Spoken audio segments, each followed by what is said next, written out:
쫓기고 왕따 당하고 자신은 물론 가족까지 위협받고 범죄자 얘기가 아닙니다. 바로 내부 고발자들이 직면하는 현실인데요. 의로운 일을 하고도 외로워지는 내부 고발자들의 이야기 집중 취재했습니다. 최주연 기자의 더 깊은 뉴스입니다.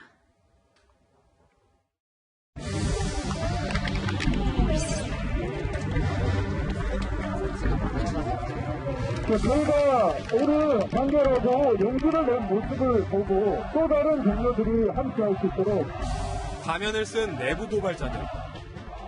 이 단계가 지금은 성장 중이고 내부 고발 문화는 저는 하나의 장치라고 생각합니다. 실명으로 내부 고발이 이루어진다면 아무도 쉽게 고발을 하지 못할 거예요. 기자에게 걸려온 한 통의 전화. 보도체크입니다. 그동안 비리 비슷한 경험들이 지금 일어나고 있거든요. 신변은 보호해드릴 테니까 저희 행정안전부 산하 연구기관에서 근무 중인 연구원 C씨였습니다.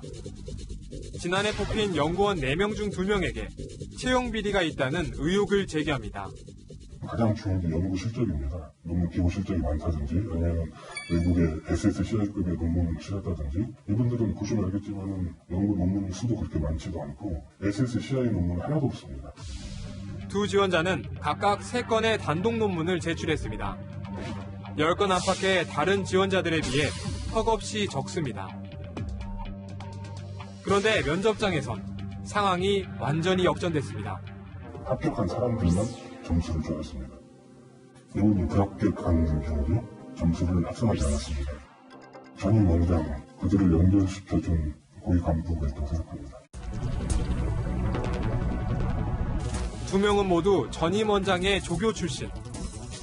이들의 배우자들도 이곳에서 근무 중입니다. 하지만 합격한 당사자는 발뺌을 했습니다. 궁금하시면 이쪽 기획과에다가 물어보시는 게 맞는 것 같아요. 그 전혀 문제 같은 거는 없다고 생각하세요? 저는 그렇게 생각합니다. 당시 면접위원은 한술 더 떴습니다. 그분이 되게 활동적이에요. 상황에 가해져서 법적으로는 제 문제가 없거든요. 기자가 취재를 시작하자 내부 고발자를 잡아내려는 움직임이 시작됐습니다. 누가 잡고 있는지 뒷조사를 통해서 후보자를 이렇게 좁혀나가는 매우 불안하죠. 현대차의 부품 결항 의혹을 내부 고발한 김강호 전 부장.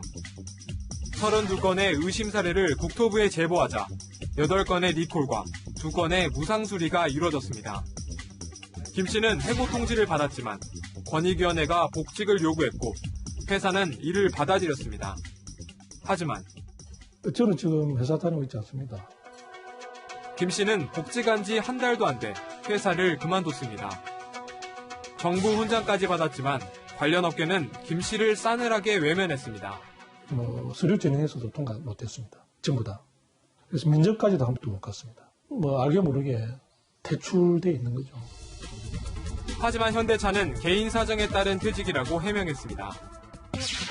한 정유회사가 가짜 기름을 전국에 유통했다 적발된 사건. 당시 운송기사로 일하던 신인술 씨의 제보가 결정적이었습니다. 그 기름은 아주 찌꺼기 기름이라는 걸 첫눈에 알았죠. 검찰에 고발하고 다 했어요. 신 씨는 국세청과 세무서, 경찰과 검찰을 돌며 1년 반 동안 고발을 이어갔습니다.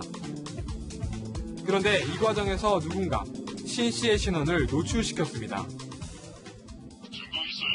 아들님이 둘이다. 기름판에서 10년 내가 장사하면서 그런 것도 하나 없이 내가 장사할 것 같아요, 내가. 신 씨는 지금도 신변의 위협을 느낍니다. 강원도 정선 쪽에서 배추밭에서 일을 하였습니다. 대리운전을 하면서도 손님으로 위장을 해서 내를 해하지 않을까 도망다니는 꿈, 바다에 빠져서 허우적거리는 그런 꿈.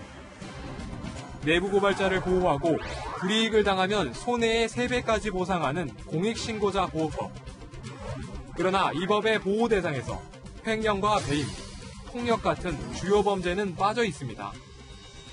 이런 불이익 조치를 취하는 데에 대해서 처벌이 너무 손방망이에요. 공익제보자, 내부 고발자들에 대한 불이익을 하는 사람들은 사실 사회를 망가뜨리는 거거든요.